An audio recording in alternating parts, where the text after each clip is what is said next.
Obadiah chapter 1. Ito ang vision na binigay ni Lord God kay Obadiah para sa bansang Edom. Paparusahan ni Lord ang Edom. May narinig kaming balita galing kay Lord. Nagpadala siya ng messenger para sabihin ito sa mga bansa. Maghanda kayo, lalabanan natin ang Edom. Sabi ni Lord sa Edom, gagawin kitang pinakamahina sa mga bansa. Ituturing ka ng lahat na walang kwenta. Ang yabang-yabang mo, niloloko mo lang ang sarili mo. Nakatira ka sa matibay na bato, mataas ang tirahan mo, nasa tuktok ng bundok. Ang sabi mo tuloy sa iyong sarili, sinong magpapabaksak sa akin? Kahit lumipad ka ng mataas, kagaya ng agila, at kahit doon ka pa sa mga stars tumira, ipabagsak pa rin kita. Kung sa gabi may magnanakaw na dumating, yung gusto lang nila ang kanilang kukunin. Pag nag-harvest ng grapes ang mga tao, meron pa rin silang tinitira. Pero ang gagawin ng kaaway sa inyo, sagad-sagad na pagsira. O lahi ni Isaw, kinuha na ang lahat sa iyo. Ninakaw nila pati kayamanang tinago mo.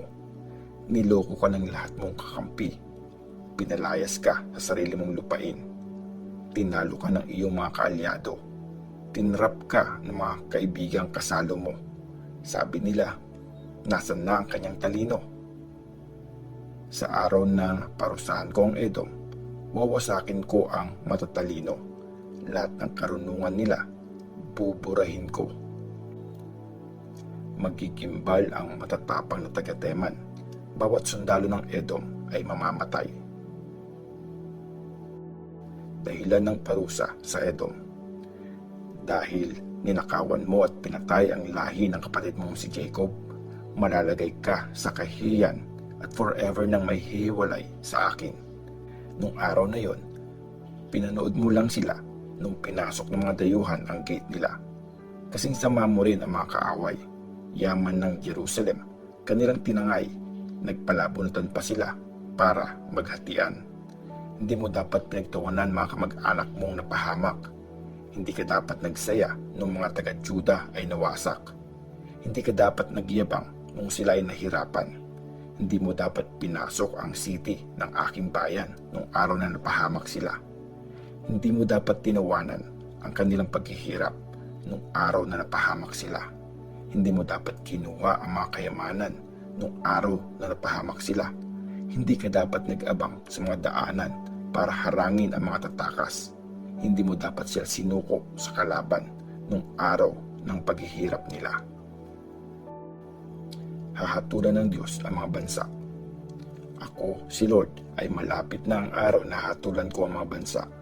Edom, lahat ng ginawa mo ay gagawin din sa iyo. Babalik sa iyo kung ano ang binigay mo.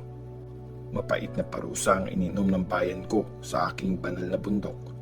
Pero ang lahat ng bansa sa paligid makakatikim ng parusang mas mapait. Lalaklakin nila yon at lahat silang mga bansa ay mauubos. Ang tagumpay ng Israel. Pero may ilang makakatakas at pupunta sa Mount Zion at magiging banal ang lugar na yon. Magiging pag-aari na ng bayan ni Jacob ang lupain kanila naman talaga. Magiging parang apoy ang angka ni Jacob at ni Joseph. Tutupukin nila na parang dayami ang angka ni Isaw. Walang matitira sa lahi ni Isaw. Akong si Lord ang may sabi nito. Sasakupin ng Southern Judah ang Edom. Yung mga nakatira sa kapatagan ang sasakop sa Filistia. Sasakupin nila ang lupain ng Ephraim at Samaria.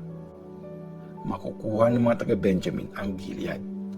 Babalik ang grupo ng mga nabihag galing sa north ng Israel. Sasakupin nila ang Phoenicia hanggang sa Sarefat. Yung mga pinatapon sa Sardis ng mga taga-Jerusalem ang sasakop sa mga bayan sa south ng Judah.